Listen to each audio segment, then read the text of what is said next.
Hello मैनिफेस्टर्स। आज हम बात करेंगे अपनी एक क्लाइंट श्रुति के बारे में। श्रुति जो 36 साल की हैं, 25 की उम्र से अपने लिए एक लाइफ पार्टनर खोज रही थी। उनका पूरा परिवार और मैट्रिमोनियल साइट्स भी इस काम में लगी हुई थी। कभी किसी में उनको कुछ नज़र नहीं आता तो कभी किसी को वो अच्छी नज़र नहीं आती। कुछ न कुछ कमियों के साथ सारे रिश्ते लगभग रिजेक्ट होते चले गए। श्रुति और उसके परिवार की निराशा लगातार बढ़ती गई। वो अपने पेरेंट्स की इकलौती औलाद थी, तो उसकी चिंताएं और फिक्र थी जिसके लिए उसको अपनी लाइफ पार्टनर से सिर्फ लाइफ पार्टनर नहीं, एक दोस्त भी चाहिए था। पर वो नहीं हो पाया और फ्रस्ट्रेशन बढ़ती गई। पर श्रुति ने 4 महीने में लॉ ऑफ अट्रैक्शन का बेहतरीन यूज़ करके, जो 10 सालों में नहीं हुआ, श्रुति ने 4 महीने में अपने लिए एक लाइफ पार्टनर मैनिफेस्ट किया। पर उन्होंने कैसे मैनिफेस्ट किया, हम आगे इसके बारे में बात करेंगे। श्रुति की कहानी पर आगे जाने से पहले आप मुझसे जुड़कर अपनी मैनिफेस्टेशन को आसान और बहुत आसान बना सकते हैं। छोटी छोटी ट्रिक्स के ज़रिए और ज़िंदगी में बड़े बदलाव कर सकते हैं। पर उसके लिए आपको नीचे दिए गए व्हाट्सएप नंबर पर कांटेक्ट करना होगा। आप चाहें तो ग्रुप कॉल, व्हाट्सएप कॉल या वीडियो कॉल कुछ भी बुक कर सकते हैं। तो अब आते हैं श्रुति की कहानी पर। श्रुति मुंबई के वर्सोवा इलाके में अपने पेरेंट्स के साथ रहती हैं और वो एक बड़ी मल्टीनेशनल कंपनी में जॉब करती हैं। 23 से 25 की उम्र में श्रुति कहती हैं उनके 2 बॉयफ्रेंड्स रहे, पर उनके दोनों बॉयफ्रेंड्स बहुत ही टॉक्सिक थे। एक को हमेशा शक रहता था और दूसरा जो उससे पहले था वो काफ़ी हिंसक प्रवृत्ति का था। अब श्रुति ने ऐसे लोगों को अट्रैक्ट किया है, मतलब हमें एक डायग्नोसिस तो मिल गया कि श्रुति कहीं ना कहीं अपने पास्ट में या किसी नेगेटिव रिश्तों को लेकर किसी नेगेटिव इमोशन से जूझ रही है। तो श्रुति से और गहराई से पूछकर पता चला कि उसके पेरेंट्स के भी काफ़ी झगड़े हुआ करते थे। शादी सिर्फ एक कॉम्प्रोमाइज़ है और उसकी आज़ादी, उसका सुकून छिन जाएगा। तो वो कहीं ना कहीं एक सबकॉन्शियस माइंड में उस शादी को ब्लॉक कर रही थी, क्योंकि अच्छा पार्टनर ना मिल पाने का डर और कुछ और चीज़ें थी जो श्रुति अपनी ज़िंदगी में चाहती थी। और वो चाहती थी कोई उनके कपड़े पहनने पर रिस्ट्रिक्शन न लगाए, माँ बाप से मिलने पर उनको रोक न लगाए, कोई श्रुति अपना जो घर बनाएगी उसमें कंट्रीब्यूट करना चाहती है। पर वो ये नहीं चाहती कि गिद्ध की तरह कोई हर वक्त उसकी तनख्वाह पर नज़र रखे और किसी से बात करने पर हर वक्त कोई उसे टोका टाकी करे। तो बहुत सारे रिश्ते श्रुति को आते, कई बार श्रुति को कुछ चीज़ें पसंद भी आती तो वो लोग मना कर देते और कई बार श्रुति खुद मना कर देती। ऐसा करते करते 10 साल गुजर गए। घर का माहौल बहुत ख़राब रहने लग गया। किसी शादी का कोई भी कार्ड किसी भी रिश्तेदार के यहाँ से आए, घर में माहौल ख़राब होना तय था। श्रुति हर रोज़ परेशान रहने लग गई। हर रोज़ माँ बाप से झगड़े होने लग गए कि तुमको आखिर चाहिए क्या, तुम कहाँ सेटल होना चाहती हो, ऐसा क्या चाहती हो किसी में। पर वो ये खुद समझ नहीं पा रही थी कि उसके साथ ऐसा क्यों हो रहा है। अब उम्र बढ़ते के 31 के होते होते उसके सारे कजिन्स और दोस्तों की शादियां हो गई थी। श्रुति के पेरेंट्स का गुस्सा और डर और बढ़ने लग गया। अब श्रुति के मन में भी काफ़ी शंकाएं पैदा होने लग गई। अब किसी भी फैमिली फंक्शन हो या कोई भी गैदरिंग को अटेंड करना उसने बंद कर दिया। उसके बहुत सारे दोस्त अब नहीं थे। वो अक्सर अकेले रहने लग गई, उदास भी, अकेले कमरे में बंद करके अपने आप को रोया करती।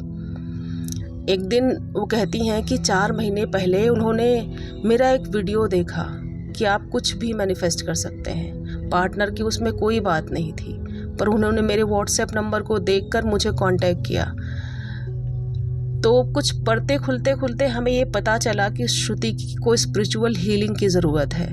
हमने कुछ स्पिरिचुअल हीलिंग करी, ईश्वर की मदद ली, उनको पॉजिटिव एनर्जी से भरने की कोशिश की, डेली के कुछ अफर्मेशंस बनाए श्रुति के मुताबिक, जैसे सूरज के सामने आंखें खोलकर और हाथ फैलाकर, शाहरुख खान की तरह हाथ फैलाकर खड़े होकर ना बहुत खुशी के साथ कहना कि यूनिवर्स मैं तुम्हारी हर अच्छी चीज़ को रिसीव करने के लिए बिल्कुल तैयार हूँ। भले ही भरोसा न हो, पर श्रुति ने हर रोज़ ये किया। सुबह उठते ही किया, अपने घर की छत पे जाकर बार बार रिपीट किया। कुछ 15-20 दिनों बाद ही उनके मन में उनको परिवर्तन दिखने लग गया। उनकी वाइब्रेशन चेंज होने लग गई, तो घर का माहौल भी थोड़ा थोड़ा चेंज होने लग गया। उनको हमने कुछ ऐसे तरीके बताए जिससे वो अपने माँ बाप को वाइब्रेशन भेज कर उनको थोड़ा रिलैक्स कर सके। अब श्रुति थोड़ा रिलैक्स रहने लग गई, मन ही मन गुनगुनाने लग गई। और अब आती है पार्टनर मैनिफेस्टेशन की बारी। लगभग 1 महीना गुजर गया था उनको अफर्मेशंस करते हुए। मन में काफ़ी डर समाप्त हो गया था, पर अभी भी कुछ कुछ डर रहता था। तो श्रुति से हमने कहा, आप एक लिस्ट बनाएं कि आपको कैसा पार्टनर चाहिए, और बिल्कुल भरोसा करें कि ऐसा इंसान एग्जिस्ट करता है, और वो है। श्रुति ने अपने मुताबिक कुछ चीज़ें लिखकर अपने पास रखी, और अब एक इंसान की कल्पना की, उसके साथ की कल्पना की, उससे जुड़े हुए कुछ अच्छे पल क्रिएट किए। हमने उनकी मदद की कि विजुलाइज करें, कुछ 8-10 ऐसे पल क्रिएट करें जो आपकी इंगेजमेंट के वक्त होंगे, जो आपकी शादी के वक्त होंगे, जो आपकी शादी के बाद होंगे। आपके दोनों के मन में, आँखों में एक दूसरे के लिए रिस्पेक्ट दिख रही है, ये भी क्रिएट करिए। वो क्रिएट करती गई। उन्होंने इस प्रोसेस को जब थोड़ा मन शांत होने लग गया तो और अधिक ट्रस्ट करना शुरू किया। श्रुति को ये करते हुए लगभग 1 महीना ही गुजरा आया। किसी कज़िन के बेटे के बर्थडे का बुलावा आया, जहाँ श्रुति बड़ी बड़ी पार्टियों को भी ना कह दिया करती थी। इस बार उसने अपने माँ बाप को बड़े आसानी से जाने के लिए हामी भर दी। उसे खुद नहीं पता वो ऐसा क्यों कर रही थी। पेरेंट्स भी बड़े आश्चर्यचकित थे कि आज कैसे कहीं जाने के लिए ये तैयार हो गई। पहली बार किसी पार्टी में जाकर श्रुति से कोई ये नहीं पूछता है कि तुम शादी कब करोगी। इस बात का एहसास श्रुति को बहुत जल्दी हो जाता है, और वो समझ जाती है कि शायद ये मेरी वाइब्रेशंस चेंज होने का नतीजा है। इसी पार्टी में श्रुति को एक लड़का मिलता है, श्रेयस नाम का, जो सामने से आकर श्रुति से उसका नंबर मांगता है। श्रुति नंबर दे देती है, पर उसे पता चलता है कि वो श्रुति के कज़िन के दोस्त का बड़ा भाई है, जो इटली में पहले तो पढ़ाई किया, उसके बाद वहीं जॉब करने लग गए। पर कुछ साल वहाँ जॉब करने के बाद अब वो इंडिया में आकर अपने माँ बाप की देखभाल करना चाहते हैं, तो वो यहीं रहने लग गए। बातचीत शुरू हुई तो एक दूसरे के बारे में पता चला। बहुत जल्दी दोनों का रिश्ता दोस्ती से प्यार में बदल गया, और दोनों शादी करना चाहते थे। श्रुति ने अपनी विश लिस्ट देखी, कैसे इस यूनिवर्स ने खुली बाहों से उसने जो कुछ मांगा था सब कुछ उसे लाकर रख दिया। उस श्रेयस, उस लड़के का रिदम उसके नाम के साथ ही नहीं, उसकी फीलिंग्स के साथ, उसकी हर एक चीज़ के साथ बैठता था।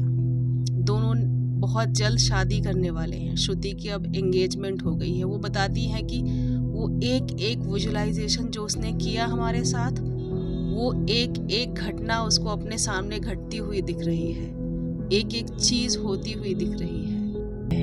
आप भी अपनी ज़िंदगी में ये बहुत आसानी से कर सकते हैं। शुक्रिया, मैं आपकी गार्डियन एंजल। आप और आपकी उस डिज़ायर के बीच के सारे ऑब्स्टिकल मिटाने में आपकी मदद करती हूँ। शुक्रिया, बहुत बहुत बहुत सारी शुभकामनाएं। आगे दिए गए व्हाट्सएप नंबर पर कांटेक्ट करना बिल्कुल ना भूलें।